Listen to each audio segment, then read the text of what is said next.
Look, you love Illinois, right? Love Illinois. But you might leave. I mean, Pritzker said you guys would never leave. Didn't he say that? Pritzker he said you guys would never leave. You and your rich friends would Pritzker never said to leave. me, he said, Gary, he goes, you built all your businesses here, your family's all here. You're never going to go anywhere. I mean, that's exactly how he said it. I'll never forget how he said it, right? And you know, God bless him if he really believes that's the case.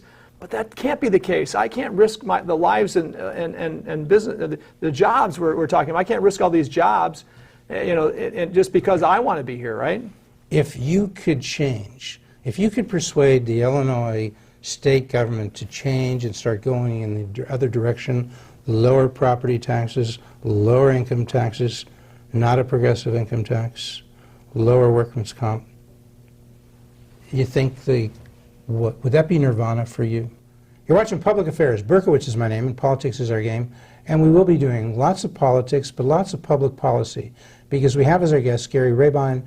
He is CEO and founder of the Rabine Group. And, you know, it's kind of, Gary, it's your life as a metaphor for how does capitalism work, right? I think so, yeah. Okay. So, but more than just, we'll be talking about Gary, and that's important, but what did he learn? And how does that relate to economics? How does that relate to Illinois and its problems in its economy, in its government, in its taxes, in its environment for business? Gary Rabine, what is the most important thing that I've talked about now that affects your life? You know, I mean, I think it all starts, in my life, it's all started with the ability to create a job of my own and create jobs. And it's enlightened my own mind and my own world to how important it is. So, you know, from the beginning of starting a business at 18 years old, you know, my dad always had a business on the side from working in a factory. By the time I was 18 years old, he'd been running his own little business on the side, you know, tree cutting and doing landscaping and such. So I watched him, and at 18 years old, I believed that I could start my own business, and I invested some money in some junky equipment and paving equipment. Had experience through high school paving driveways for another guy that hired me, besides my dad hiring me.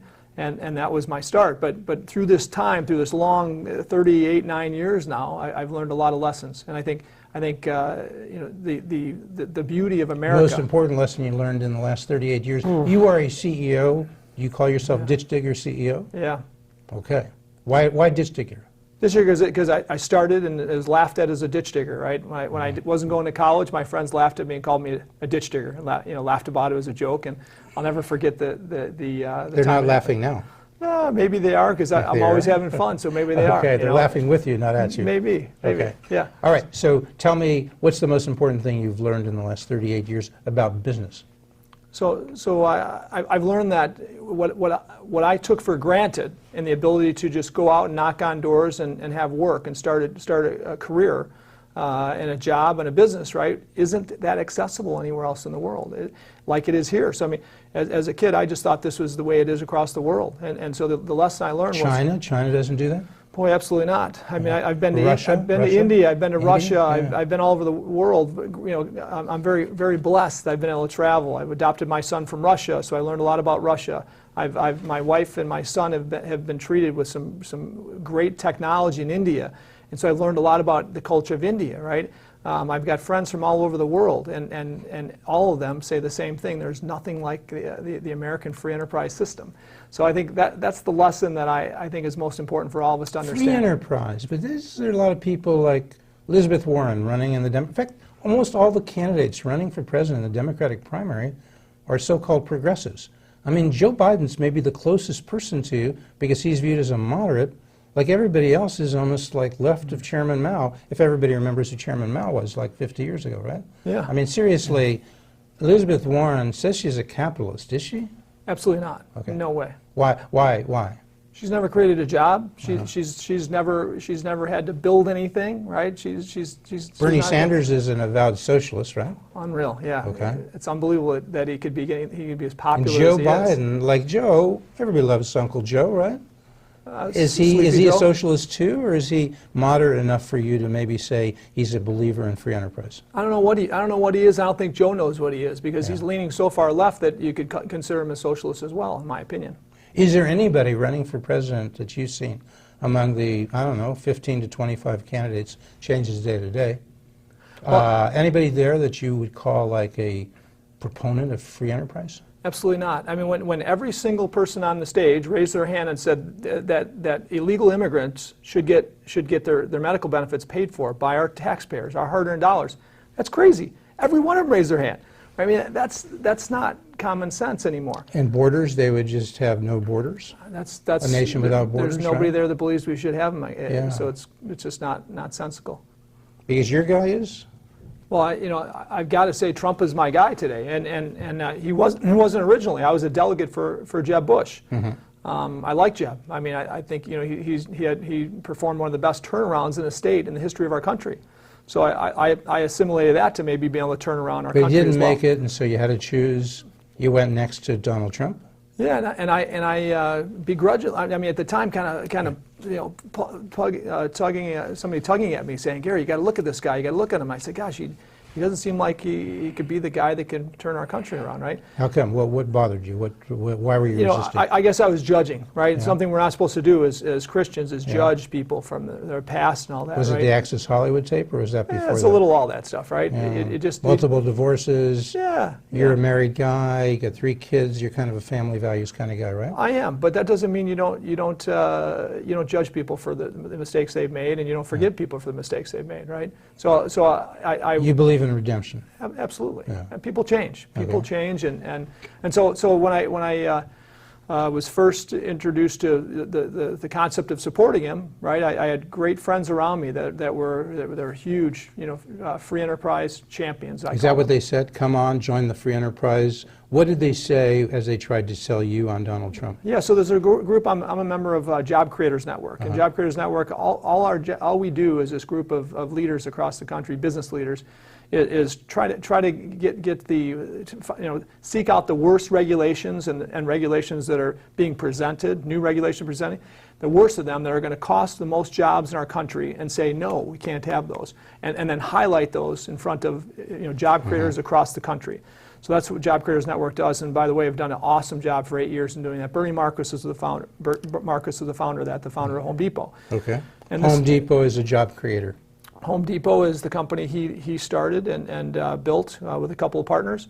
But yeah, huge job creator, right? Across the country? Is he now global? Is he outside the United States, or is mostly in the United States? I think they're mostly focused in the U.S. They have done stuff outside the U.S., but it's mostly Who U.S. else? based. Who else is a part of the JCN Job Creators Network? There's a bunch of people. Sheldon Adelson has been part of his team. Mike Levin, who is the president of his company. These are all business people who've done well in business, and in your view, they've created jobs. So I mentioned the large business leaders, Yeah, right, large, like them, yeah. but smaller ones and medium-sized They're business also leaders part like of that. myself are Yeah, also part of yeah. it.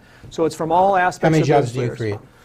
You know what? We probably hired 100, 120 people this year. We'll do about the same next okay. year. We have anywhere from let's say 350 to 450 people that work for us at any one time in our group of companies. You have 9 companies, right?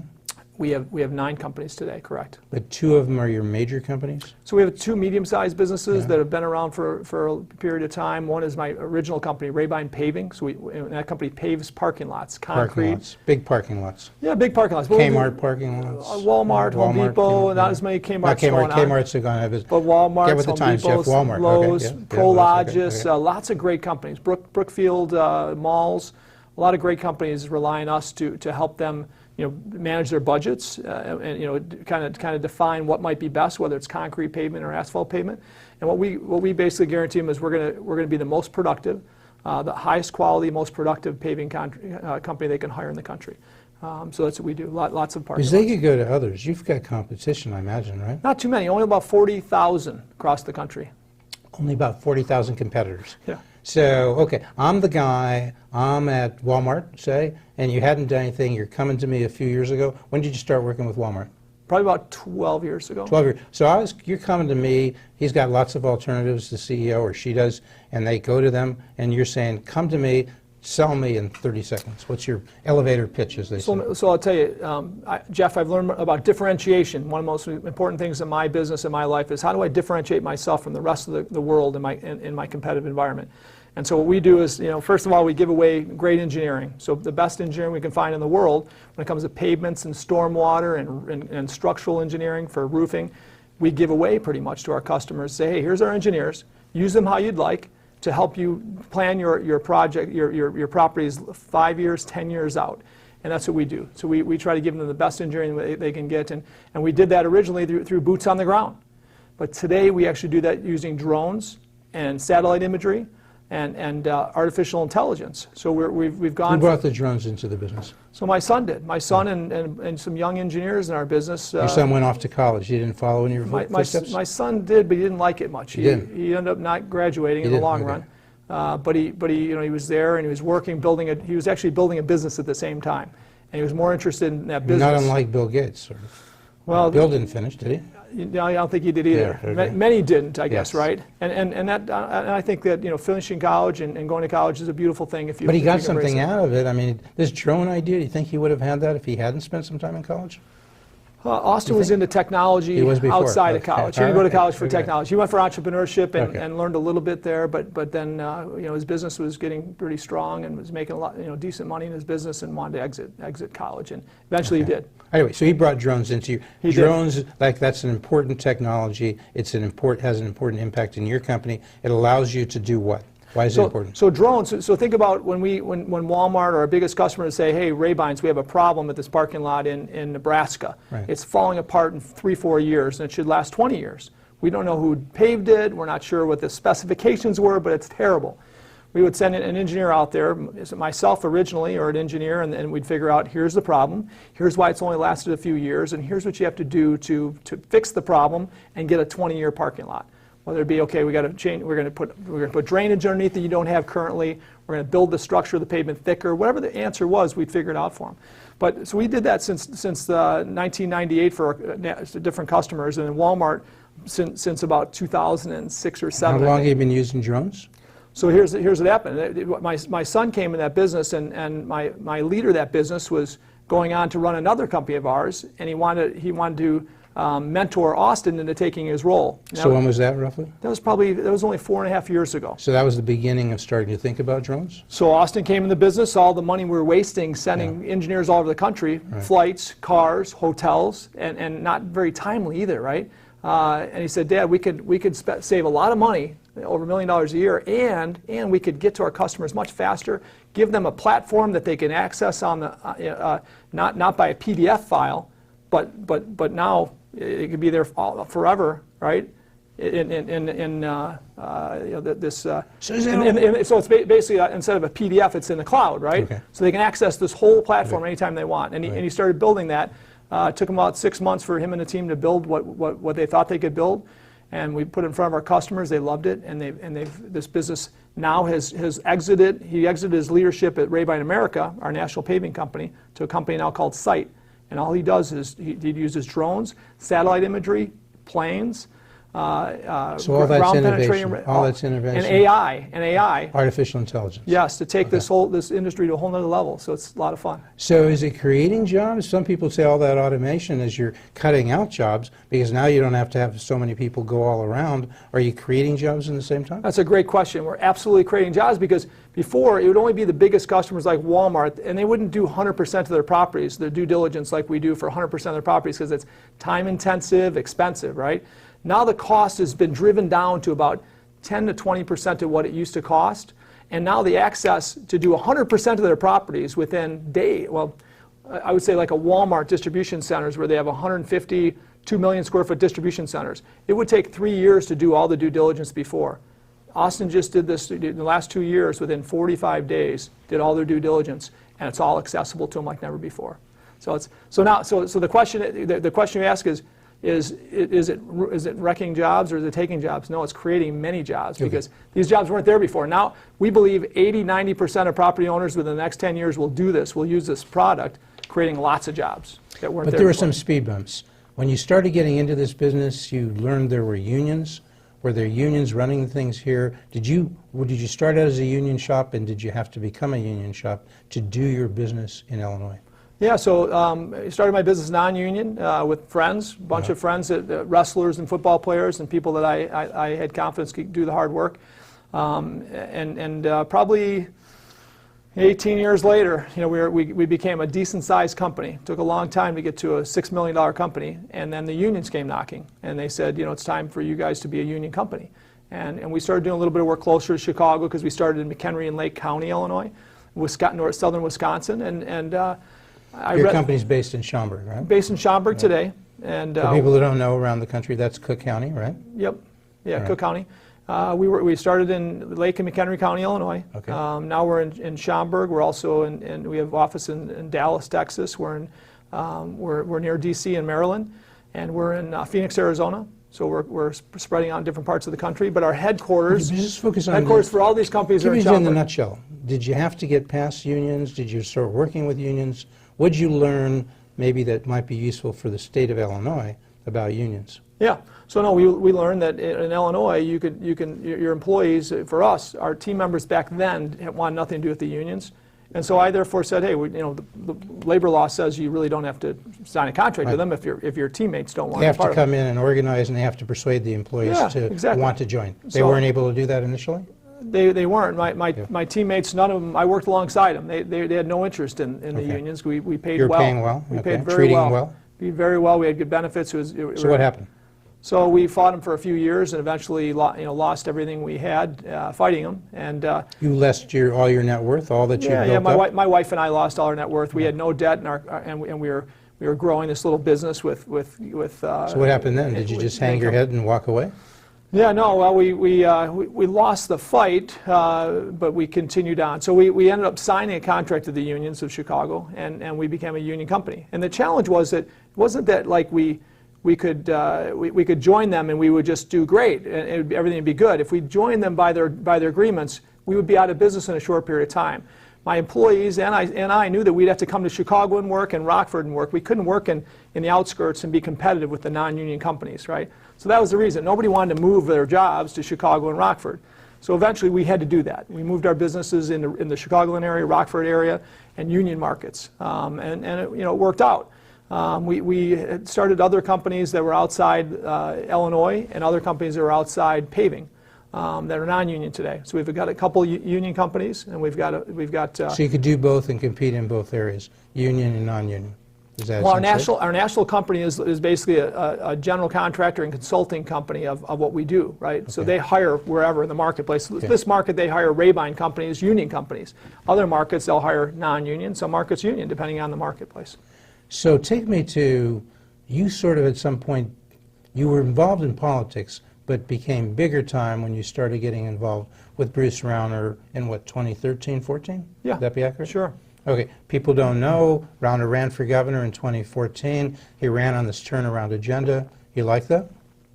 Yeah, I like the agenda. I mean, it was too many points that he ran on. But generally, but he was running on lower taxes, less spending, a little bit more freedom, and a little less power for unions. Would that be fair? In the unions, yeah, he probably ran on that, but we weren't. That was not a big part of it. It really was less spending, lower taxes, and turn around Illinois and job creation. And job creation. And bringing business back to Illinois. Okay. Yeah. That was it. I mean, up to that point. So I got involved in a few other campaigns over the course of that. So anyway, he won, skipping ahead.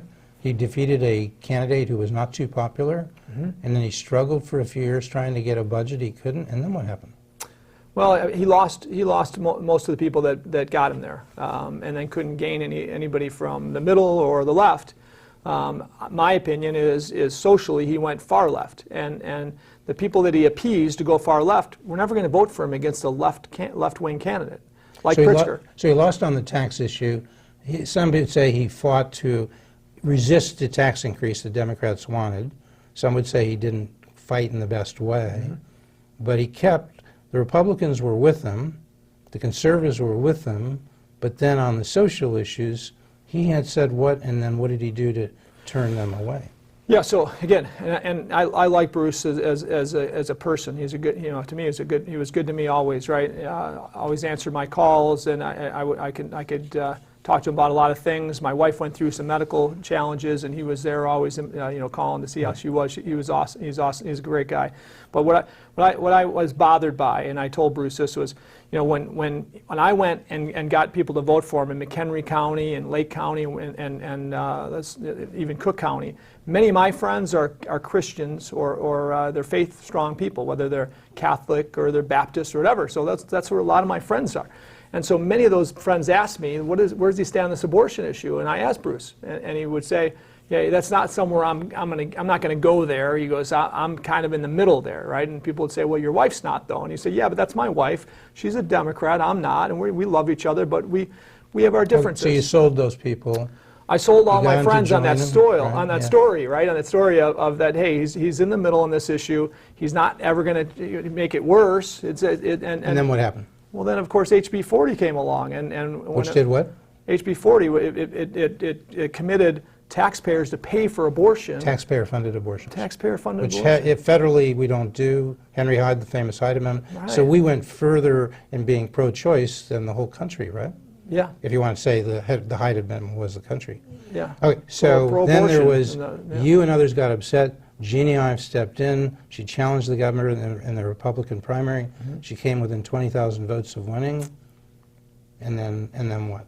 Yeah, no, if we had a couple more weeks. You worked hard on the Ives campaign. Yeah, I was an advisor to her with a few others, and we had a lot of fun. She's a spunky person, a lot of guts. Where to now? We're November 18, 2018.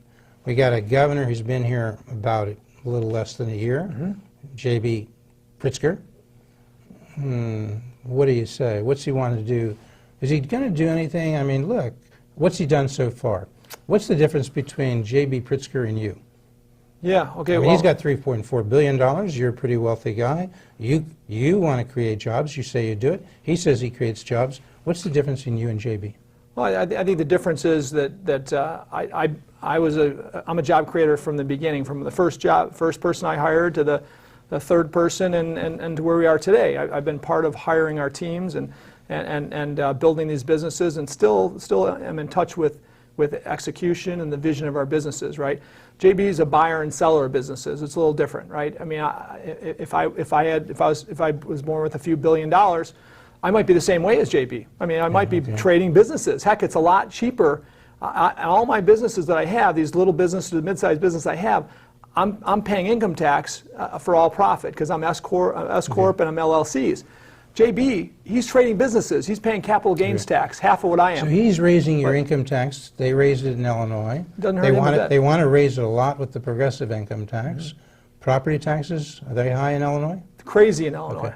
Workers' comp high? Crazy. So are those the kind of things that might drive you out of Illinois? So you mentioned, are they high? Yeah. High would be, to me, higher than the average, right? Yeah. Is high. Anything higher than the average is high. Yeah. But when you're the highest, that's ridiculous. That's crazy high. And that's where we're at. Okay. We're off our rocker Whether it's side. workers' comp, whether it's property taxes. Our workers' comp, my businesses, if I moved all my businesses to Indiana or Iowa, I would save about $1.5 million in workers' compensation insurance, right? If I went to Wisconsin, a little less than that, okay? That's crazy. We're not that big of businesses. So that's where we have to compete. If now, to keep you from going to Wisconsin, Indiana, they got to do some things differently, Illinois does, to get people who are thinking of moving their business, to get them here in Illinois, you're saying they got to cut the property taxes rather than raise them, right? Absolutely, have to. Right now, we're the highest in the country on both commercial property and residential property. Okay. We're robbing our taxpayers of their net worth every day here. We got this pension problem. It's really hard to discuss in a few seconds, but we're going to try. Mm-hmm. You know, the state of Illinois has a lot of unfunded pensions. Some would say about $200 billion. Yeah. City of Chicago, counting CPS, about $70 billion. You add that up, it's about $1/3 trillion. Anything can be done there, you think? Yeah, I think there's a bunch that can be done, but nobody has the courage to do it. Like what? So I asked JB this question. I was at it was a fireside chat with JB, and JB had explained what he's going to do to raise this graduate income tax. How you have to change the Constitution, and you have to get 60% of the voters to agree to this and all that, and it's going to be it's going to be tough, but we're going to get it done. But then he was asked the question on the pension, And he said, oh, that will never work. Nobody wants that. What was the question on the pension? Well, why can't you change the why can't you get the Constitution amended on the pension as well? So you could decrease pension benefits. So you restructure it, yes. Restructure it. Okay. Restructure it. And he said, oh, nobody wants that. Okay. Okay, so you're a governor. You've got to make the tough decisions. If you're going to keep good people here, they have to know there's a light at the end of the tunnel. If there's going to be a graduate income tax, I'd be fine with it if I knew there was for a good reason. But when you don't have the courage to change the Constitution over here, the real issue with pension reform, you don't have the courage to do that, good people aren't going to stay here when they know there's no chance of getting out of this. Okay, and so, in business, when you're out of whack and your expenses far exceed your revenue, when your liabilities far exceed your assets, you can file for bankruptcy. Absolutely. But the cities in Illinois and villages like Chicago, to do that, the Illinois legislature has to give them the power. Absolutely. They haven't done it. Would you say that's one thing JB should be pushing for? Absolutely. I mean, power. They file for bankruptcy. How does bankruptcy help these cities like Chicago? How does it help them get well and survive in the future? So I'd like to say, let's just forget about bankruptcy for a minute. JB's a business guy, and I'm a business guy, right? In our businesses, we do everything we can not to go into bankruptcy.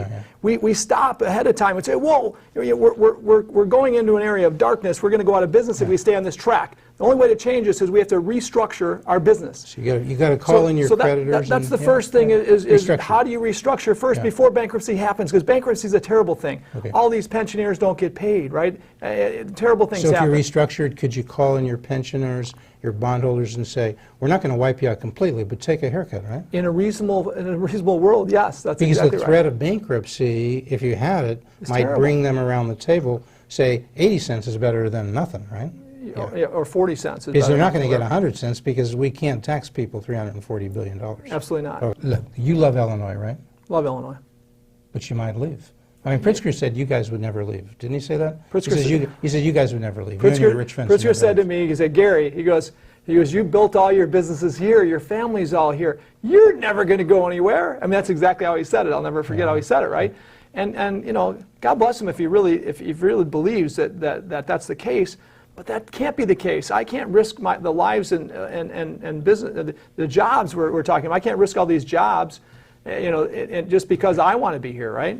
If you could change, if you could persuade the Illinois state government to change and start going in the other direction, lower property taxes, lower income taxes, not a progressive income tax, lower workman's comp, you think would that be nirvana for you?